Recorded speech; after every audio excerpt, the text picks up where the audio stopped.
हमने पहले चैप्टर की जो हमारे पास नंबर सिस्टम है उसकी 5 एक्सरसाइज फिनिश की है। आज हम जस्ट स्टार्ट करने वाले हैं एक्सरसाइज 1.6। पहला क्वेश्चन है फाइंड करना। हमने फाइंड बोलेंगे मुझे आप क्या है 64 की पावर 1/2। इसको सिंपलीफाई करना जहां तक लास्ट तक ये हो सकता है। 64 की पावर क्या है 1/2। आप सीधा क्या करो पहले इसके फैक्टर्स निकालो। फैक्टर जैसे एलसीएम की टाइप में हम निकालते हैं, प्राइम फैक्टराइजेशन निकालो इसकी। 64 किसके टेबल में आता है? सबसे बेसिक जो प्राइम नंबर हमारे पास है या कोई भी नंबर है 1 के टेबल में, तो 1 के टेबल से तो वही रहेगा 64 रहेगा। 2 के टेबल में आएगा तो क्या आएगा 2 3 द 6 2 2 द 4। फिर ये 2 के टेबल में आएगा कितना आएगा 16।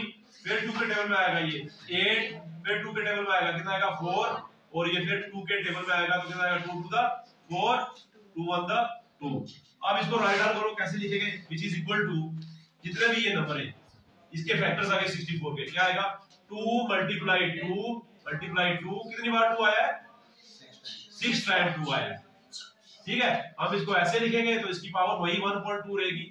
तो ये कितनी टाइम 2 है हमारे पास 6 टाइम। हम इसको लिख सकते हैं 6 की 2 की पावर 6 तो होल पावर क्या है 1/2। तो ये क्या हो जाएगा 2 की पावर 6 मल्टीप्लाई में हो जाता है। मैंने आपको बोला था ना पावर अगर अंदर बाहर हो तो क्या हो जाती है मल्टीप्लाई हो जाती है। जस्ट मैंने आपको लॉज ऑफ एक्सपोनेंट्स बताए अभी आपको। ठीक है, रियल नंबर को साफ करने के लिए। तो ये क्या हो जाएगी 1/2। तो ये कितना हो जाएगा 2 1 द 2 2 3 द 6। तो 2 की पावर कितनी आ जाएगी 3। आगे आप इसको सॉल्व भी कर सकते हो। असल आप चेक करोगे कि 2 की पावर 3 तक है या आगे भी है। तो 2 की पावर 3 का मतलब 2 को 3 बार मल्टीप्लाई करना है। 2 मल्टीप्लाई 2 मल्टीप्लाई 2। तो इसका आंसर क्या हमारे पास आएगा 8। अंडरस्टैंड किया आपने? सबसे पहले इसके फैक्टर्स निकालने, फिर क्या करना है इसको इस फॉर्म में लिखना है। तो आपको मैंने अभी लॉ बताया था, अगर कोई नंबर है उसकी पावर अंदर है तो ब्रैकेट के बाहर भी क्या है पावर है, तो पावर आपस में मल्टीप्लाई हो जाती है। नेक्स्ट हम इसका दूसरा पार्ट करते हैं। मुझे बोलेंगे आप 32 की पावर 1/5। उसी तरीके से आप 32 के फैक्टर निकालेंगे। आप 32 के फैक्टर निकालो, प्राइम फैक्टराइजेशन की निकालते हैं। 10th में भी यही पहले चैप्टर जो है उसकी प्राइम फैक्टराइजेशन है आपकी। यहाँ भी प्राइम फैक्टर आपको बता रहा हूँ। आपको नेक्स्ट ईयर आपको 10th में यही पढ़ना आपने। प्राइम फैक्टराइजेशन पहला चैप्टर हमका रियल नंबर का। प्राइम फैक्टराइजेशन मींस सिर्फ प्राइम नंबर की फैक्टर नहीं होते इसमें, सिर्फ प्राइम नंबर से ये मल्टीप्लाई होते हैं। सबसे पहला प्राइम नंबर कौन सा हमारे पास 2 से स्टार्ट होता है। प्राइम नंबर आपको मैंने एक्सप्लेन कर चुका हूं इंट्रोडक्शन पार्ट में। क्या होता है इसके कितने फैक्टर होते हैं प्राइम नंबर के 2 फैक्टर होते हैं। कितने फैक्टर होते हैं 2 factor, 1 and the number itself. बोलो क्या आएगा 16 टू द 32। फिर 2 से जाएगा ये 8 से जाएगा, फिर ये 2 से जाएगा 4 आएगा, फिर ये 2 से जाएगा कितना हो जाएगा 2 टू द 4 और 2 1 द 2।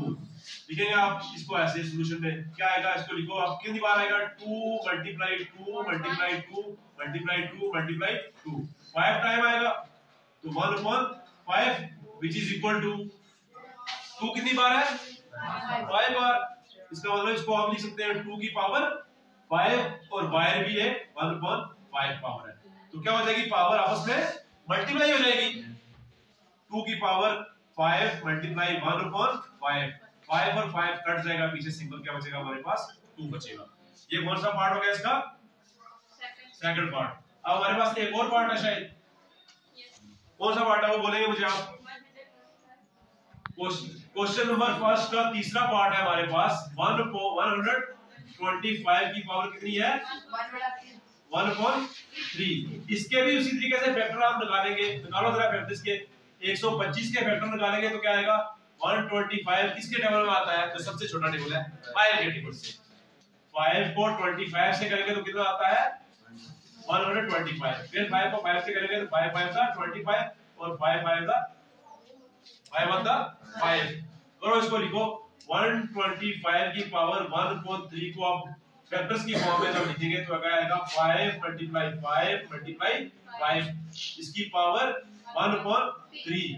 5 कितनी बार है 3 बार है तो इसकी पावर क्या आएगी 3 आएगी। जितनी बार मल्टीप्लाई होता है उतनी उसकी पावर होती है। तो 5 की पावर कितनी आएगी 3। होल पावर कितनी है 1/3। यहाँ पे पावर्स आपस में मल्टीप्लाई हो जाएगी 3 मल्टीप्लाई 1/3 3 और 3 कट जाएगा, पीछे सिंपल आएगा 5 की पावर 1। किसी भी नंबर की पावर 1 करो तो वो नंबर वही रहता है, याद रहेगा। तो इसका मतलब हमारे पास क्या आ गया 5। ये तीनों पार्ट हो गए हमारे पास। होप आपने अच्छे से अंडरस्टैंड किया। अगर किसी को फिर भी प्रॉब्लम होगी तो आप लास्ट में मुझे दोबारा इसको पूछ सकते हो। दैट्स